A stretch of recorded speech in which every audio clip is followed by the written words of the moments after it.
എല്ലാവർക്കും നമസ്കാരം. Food and ക്രാഫ്റ്റിലേക്ക് സ്വാഗതം. ഇന്ന് ഞാൻ വന്നിട്ടുള്ളത് നിങ്ങൾക്ക് എല്ലാവർക്കും ഇഷ്ടപ്പെടുന്ന ഹെൽപ്ഫുൾ ആയിട്ടുള്ള ഒരു വീഡിയോ ആയിട്ടാണ്. ഇന്നത്തെ വീഡിയോയുടെ സബ്ജക്റ്റ് നിങ്ങൾക്ക് പിക്ചർ കണ്ടപ്പോൾ തന്നെ മനസ്സിലായിട്ടുണ്ടാവും. ഇൻവിറ്റേഷൻ കാർഡുകളാണ്. ഇൻവിറ്റേഷൻ കാർഡ് ഇല്ലാത്ത ഒരു വീടും ഇപ്പോൾ ഉണ്ടാവില്ല അല്ലേ? എന്തിൻ്റെയെങ്കിലും ഒരു ഫംഗ്ഷൻ്റെ ഇൻവിറ്റേഷൻ കാർഡ് നമുക്ക് എപ്പോഴും കിട്ടിക്കൊണ്ടിരിക്കും. ചില സമയത്ത് കാണാനൊക്കെ നല്ല ഭംഗിയുള്ള, നമുക്കൊന്നും കളയാൻ തോന്നാത്ത രീതിയിൽ നല്ല രസത്തിലുള്ള ഇൻവിറ്റേഷൻ കാർഡുകൾ നമുക്ക് കിട്ടാറുണ്ട്. പിന്നെ ഇതൊക്കെ എന്തിനാണ് എടുത്ത് വയ്ക്കണമെന്ന് കരുതിയിട്ട് കുറേ ദിവസം കഴിയുമ്പോൾ, ഫംഗ്ഷനൊക്കെ കഴിയുമ്പോൾ നമ്മളത് സാധാരണ കളയും. അങ്ങനെയാണ് ചെയ്യാറ്. അപ്പോൾ ഇതുപോലുള്ള ഇൻവിറ്റേഷൻ കാർഡ് വെച്ചിട്ടുള്ള ഒരു അടിപൊളി ഐഡിയ ആണ് ഇന്ന് ഞാൻ നിങ്ങൾക്ക് ഷെയർ ചെയ്യുന്നത്. ഈ ഒരു വീഡിയോ കണ്ടു കഴിയുമ്പോൾ നിങ്ങൾക്ക് എല്ലാവർക്കും മനസ്സിലാവും ഇനി നമുക്ക് ഇൻവിറ്റേഷൻ കാർഡ് ഒന്നും കളയണ്ട, ഇതുപോലെയൊക്കെ ചെയ്യാമെന്ന്. അപ്പോൾ നമുക്ക് എങ്ങനെയാണ് ഇത് ചെയ്യുന്നതെന്ന് നോക്കാം. ഇപ്പോൾ എൻ്റെ കയ്യിലുള്ള കുറച്ച് കാർഡുകളിൽ നിന്ന് ഞാനിപ്പോൾ ഒരു കട്ടിയുള്ള ഇൻവിറ്റേഷൻ കാർഡ് എടുക്കുകയാണ്. ഇതിപ്പോൾ നല്ല ഭംഗിയുള്ള കാർഡുകളൊന്നും അത്ര എൻ്റെ കയ്യിലില്ല. ഉള്ളതിൽ വെച്ചിട്ട് ഇത്തിരി കട്ടിയുള്ള ഒന്നാണ് ഞാൻ എടുത്തിട്ടുള്ളത്. ഇതിപ്പോൾ ഒരു തുറക്കുന്ന മോഡലായിട്ട് ഉള്ളിലൊരു പേജിലാണ് ഇൻവിറ്റേഷൻ വന്നിട്ടുള്ളത്. അങ്ങനത്തെ ഒരു മോഡൽ കാർഡാണ്. അപ്പോൾ ഒന്ന് കട്ടിയാക്കാൻ വേണ്ടിയിട്ട് ഈ ഇങ്ങനെ തുറന്ന് നിൽക്കുന്ന ഈ പേജുകൾ ഞാനൊന്ന് സൈഡിനോട് ചേർത്ത് ഒട്ടിക്കുകയാണ്. നിങ്ങളുടെ കാർഡിന് നല്ല കട്ടിയുണ്ടെങ്കിൽ നമുക്ക് വേണമെങ്കിൽ ആ സെൻറ്റർ പേജ് പറിച്ച് മാറ്റിക്കളയാം. അതല്ല, ഇനി കട്ടി കുറവാണെങ്കിൽ വേറെ ഏതെങ്കിലും ഒരു എക്സ്ട്രാ പേജ് അവിടെ ഒട്ടിച്ചിട്ടും നമ്മുടെ ഈ കാർഡിന് കട്ടി വെപ്പിക്കാം.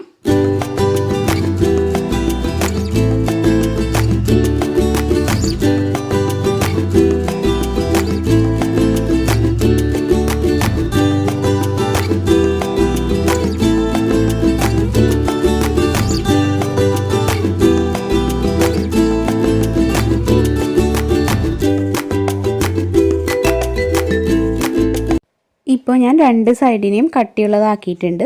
ഇനി നമുക്ക് അടുത്ത സ്റ്റെപ്പിലോട്ട് കടക്കാം. ഇനി ഈ ഇൻവിറ്റേഷൻ കാർഡിൻ്റെ വീതിക്ക് അനുസരിച്ചിട്ട് കട്ടിയുള്ള കുറച്ച് പീസ് പേപ്പർ കട്ട് ചെയ്തെടുക്കണം. വേറൊരു ഇൻവിറ്റേഷൻ കാർഡ് എടുത്താൽ മതി. ഇത്തിരി കട്ടിയുള്ള പേപ്പർ വേണം. അപ്പോൾ അങ്ങനെ ഒരു 2 എണ്ണം കുറച്ചധികം വീതിയിലും ബാക്കിയുള്ളത് ഇങ്ങനെ ചെറുതായിട്ടും ടോട്ടൽ ഒരു 6 പീസൊക്കെ മതി. ഇതുപോലെ കട്ട് ചെയ്തെടുത്തിട്ട് കുറച്ച് മാറ്റി വയ്ക്കുക. ആ ഒരു വീതിക്ക് അത്ര വലിയ അളവൊന്നുമില്ല. ജസ്റ്റ് ഒരു ഏകദേശം ഐഡിയ വെച്ച് ഞാൻ ചെയ്യുന്ന പോലെ ഒരു 2 ഇഞ്ച് വീതിക്കൊക്കെ ഇങ്ങനെ സ്ട്രിപ്പ് കട്ട് ചെയ്യുക. 2 എണ്ണം കുറച്ച് അധികം വീതിയിലും മാറ്റി വയ്ക്കുക കേട്ടോ. ഇനി നമ്മുടെ ഇൻവിറ്റേഷൻ കാർഡ് തുറക്കുക. എന്നിട്ട് ഏത് ഭാഗമാണോ ഫ്രണ്ട് സൈഡായിട്ട് വരേണ്ടത് ആ സൈഡിൽ നിന്ന് ഒരു 3 സെൻറ്റിമീറ്റർ ഇങ്ങനെ മാർക്ക് ചെയ്യുക. ശരിക്കും ഈ കാർഡിൻ്റെ ഉള്ളിൽ നമുക്കൊരു ചതുരം വരയ്ക്കണം. എന്നിട്ട് ആ ചതുരം കട്ട് ചെയ്ത് മാറ്റണം.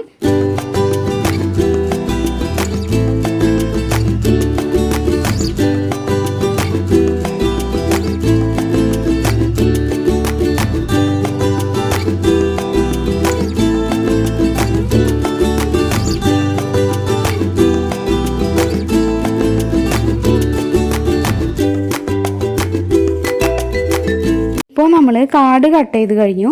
ഇനി ആ കട്ട് ചെയ്തതിൻ്റെ ബാക്കിലായിട്ട് നേരത്തെ നമ്മൾ സ്ട്രിപ്പുകൾ കട്ട് ചെയ്ത് വെച്ചില്ലേ, അതൊന്ന് ഒട്ടിച്ച് കൊടുക്കണം. വീതി കൂടിയത് 2 അറ്റത്തും ഒട്ടിക്കുക. പിന്നെ നടുവിൽ വീതി കുറഞ്ഞത്, പിന്നെ അതിൻ്റെ അറ്റത്ത് മാത്രമേ ഒട്ടിക്കാൻ പാടുള്ളൂ.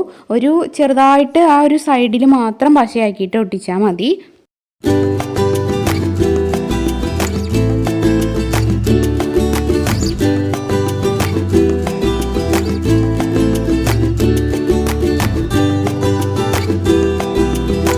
ഇപ്പോൾ ഞാൻ എല്ലാ സ്ട്രിപ്പും ഒട്ടിച്ചിട്ടുണ്ട്. ഇനി നമുക്ക് അടുത്ത സ്റ്റെപ്പിലേക്ക് കടക്കാം. ഇനി ഞാൻ ഈ കാർഡിനെ ഒന്ന് പെയിൻറ്റ് ചെയ്ത് കൊടുക്കുകയാണ്. ഫാബ്രിക് പെയിൻ്റാണ് ഞാൻ യൂസ് ചെയ്യുന്നത്. 20 രൂപയാണ് ഈ ബോട്ടിലിൻ്റെ വില. അതിൽ നിന്ന് ഇപ്പോൾ കുറച്ച് മാത്രമേ നമുക്ക് ഇതിന് വേണ്ടി യൂസ് ചെയ്യേണ്ടി വരുള്ളൂ. ഇതിപ്പോൾ ഈ കാർഡ് കാണാൻ അത്രയ്ക്ക് വലിയ ഭംഗിയൊന്നും ഇല്ലാത്തതുകൊണ്ടാണ് ഞാനിങ്ങനെ പെയിൻറ്റ് ചെയ്യുന്നത്. നിങ്ങളുടെ കയ്യിൽ നല്ല ഭംഗിയുള്ള കാർഡാണെങ്കിൽ ഈ ഒരു പെയിൻറ്റിങ്ങിൻ്റെ സ്റ്റെപ്പ് നിങ്ങൾക്ക് ഒഴിവാക്കാം.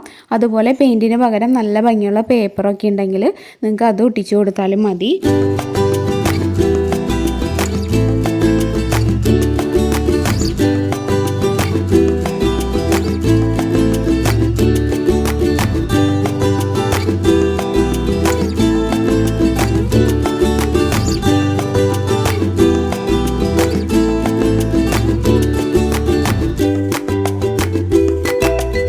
ഇപ്പോൾ ഞാൻ ഫുള്ളായിട്ട് പെയിൻറ്റ് ചെയ്ത് കഴിഞ്ഞു.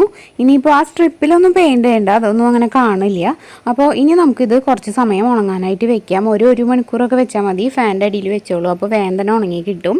ഇപ്പോൾ ഇത് നന്നായിട്ട് ഉണങ്ങി കിട്ടിയിട്ടുണ്ട്. ഇനി ഇതൊന്ന് ഡെക്കറേറ്റ് ചെയ്യണം. അതിന് വേണ്ടിയിട്ട് ഞാൻ ഇപ്പോൾ എടുത്തിട്ടുള്ളത് കാലിയായിട്ടുള്ള ഇതുപോലെ ഗുളികയുടെ സ്ട്രിപ്പുകളാണ്. കുറച്ച് ഞാൻ കളക്ട് ചെയ്തതാണ് എൻ്റെ ഫ്രണ്ട്സിൻ്റെ അടുത്തുനിന്നും, പിന്നെ കുറച്ചൊക്കെ എൻ്റെ അടുത്തുള്ളതും.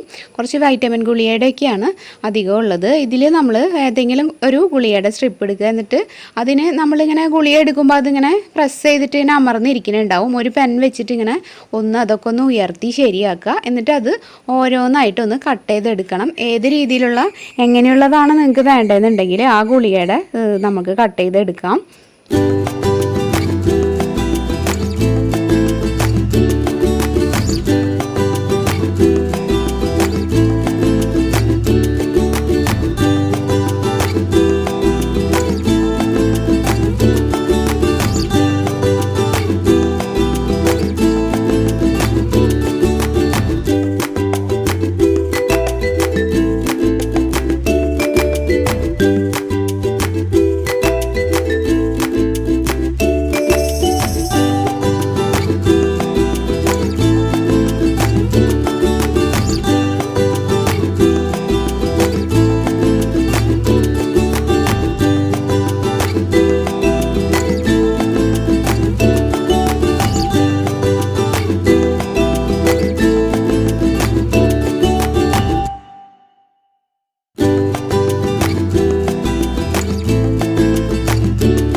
അപ്പോൾ നമ്മൾ വെറുതെ വേസ്റ്റാക്കി കളയുന്ന ഇൻവിറ്റേഷൻ കാർഡ് വെച്ചിട്ടുള്ള ഈ ഫോട്ടോ ഫ്രെയിം നിങ്ങൾക്ക് എല്ലാവർക്കും ഇഷ്ടമായിട്ടുണ്ടാവും എന്ന് വിചാരിക്കുന്നു. നിങ്ങളുടെ കയ്യിൽ ഇങ്ങനെ സിൽവർ കളറിലുള്ള ഗുളികയുടെ വേസ്റ്റ് ആയിട്ടുള്ള സ്ട്രിപ്പ് ഇല്ലയെന്നുണ്ടെങ്കിൽ ഒരു കളറും ഇല്ലാത്ത ഉണ്ടാവില്ലേ, അതിനെ ജസ്റ്റ് ഒന്ന് കളർ കൊടുത്തിട്ട് ഒട്ടിച്ചാൽ മതി. അപ്പോൾ നല്ല ഭംഗി ഉണ്ടാവും. ഇതിപ്പോൾ സിൽവറിൻ്റെ ഒരു ഷെയ്ഡ് ഉള്ളതുകൊണ്ട് ഈ റെഡിന് നല്ലൊരു കോമ്പിനേഷനാണ്. അതുകൊണ്ടാണ് ഞാൻ അതിന് കളർ കൊടുക്കാതിരുന്നത്. പിന്നെ നമ്മൾ ആ ഫോട്ടോൻ്റെ ബാക്കിൽ ആ സ്ട്രിപ്പ് ഒട്ടിച്ചുകൊണ്ട് ഫോട്ടോ എടുക്കാനും ഊരിയെടുക്കാനും അതിലോട്ട് ഇടാനൊക്കെ പറ്റും. അപ്പോൾ വളരെ സിമ്പിളാണ്, എല്ലാവർക്കും ചെയ്യാവുന്നതാണ്. പിന്നെ നിങ്ങളുടെ കയ്യിൽ ഭംഗിയുള്ള കാർഡ് ഉണ്ടെങ്കിൽ ഞാൻ പറഞ്ഞല്ലോ ഇങ്ങനെ ഒരു പെയിൻറ്റിങ് പോലും ആവശ്യമില്ല, നല്ല കട്ടിയുള്ള ഒരു കാർഡ് നോക്കി എടുത്താൽ മതി. അപ്പോൾ ഈ വീഡിയോ നിങ്ങൾക്ക് എല്ലാവർക്കും ഇഷ്ടമായിട്ടുണ്ടാവും എന്ന് വിചാരിക്കുന്നു, ഹെൽപ്ഫുള്ളായി എന്ന് വിചാരിക്കുന്നു. നമ്മളിപ്പോൾ ഒരു ഫോട്ടോ ഫ്രെയിം വാങ്ങണമെങ്കിൽ എത്ര രൂപ കൊടുക്കണം? അപ്പോൾ സിമ്പിളായിട്ട് ഇങ്ങനെ വേസ്റ്റാക്കി കളയുന്ന സംഭവങ്ങളൊക്കെ വെച്ചിട്ട് നമുക്ക് നല്ല ഭംഗിയായിട്ട് നമ്മുടെ വീട്ടിലൊക്കെ വെക്കാൻ പറ്റുന്ന ഒരു ഐറ്റമാണ് ഞാൻ ഇന്ന് നിങ്ങൾക്ക് കാണിച്ചു തന്നത്. വീഡിയോ ഇഷ്ടമായിട്ടുണ്ടെങ്കിൽ തീർച്ചയായും ഒന്ന് ലൈക്ക് ചെയ്യുക. അതുപോലെ നിങ്ങളുടെ ഫ്രണ്ട്സിനും റിലേറ്റീവ്സിനൊക്കെ ഒന്ന് ഷെയർ ചെയ്ത് കൊടുക്കുക. പിന്നെ നമ്മുടെ ചാനൽ ആരെങ്കിലും ആദ്യമായിട്ട് കാണുന്നുണ്ടെങ്കിൽ ഒന്ന് സബ്സ്ക്രൈബ് ചെയ്തിട്ട് നമ്മുടെ ഫാമിലിയിൽ ജോയിൻ ചെയ്യുക. അതുപോലെ നിങ്ങളുടെ വിലയേറിയ അഭിപ്രായങ്ങളൊക്കെ കമൻറ്റിലൂടെ അറിയിക്കുക. നമ്മുടെ പുതിയ ചാനലായിട്ടുള്ള പ്രാർത്ഥനാസ് വേൾഡിനും നിങ്ങളുടെ സപ്പോർട്ട് വേണം. അതിലിപ്പോൾ ആക്റ്റീവായിട്ട് വീഡിയോസ് ഇട്ട് തുടങ്ങിയിട്ടില്ല, എന്നാലും നിങ്ങളൊന്ന് കണ്ടു നോക്കൂ. 2-3 വീഡിയോസ് ഇട്ടിട്ടുള്ളൂ. അത് ഇഷ്ടമായെങ്കിൽ ഒന്ന് സബ്സ്ക്രൈബ് ചെയ്തിട്ട് സപ്പോർട്ട് ചെയ്യണം. പിന്നെ ഇനിയും നാളെ മറ്റൊരു നല്ല വീഡിയോ ആയിട്ട് വീണ്ടും കാണാം. എല്ലാവർക്കും നന്ദി, നമസ്കാരം.